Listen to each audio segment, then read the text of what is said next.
Looking for that signature statement piece that elevates your next event from beautiful to breathtaking? This cascading disco ball installation is a client favorite.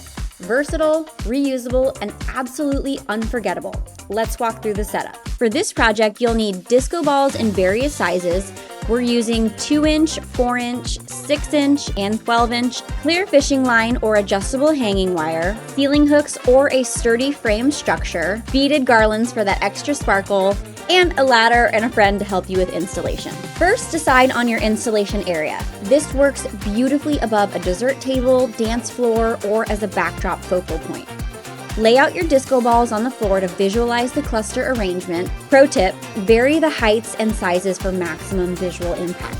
Place your largest ball as the anchor piece, then layer smaller balls around it at different levels. If you're working with a backdrop frame like ours, ensure it's stable and properly weighted.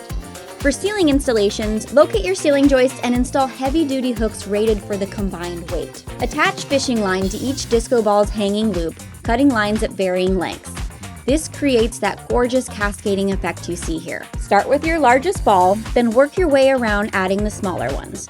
Step back frequently to check your composition. Don't be afraid to adjust heights until it looks perfect. Finally, drape your beaded garland strands over the frame or around the cluster to add even more dimension and glamour. There you have it, a stunning, professional-grade installation that will wow your clients and their guests. Shop this look and explore our complete event decor collection at TableclothsFactory.com.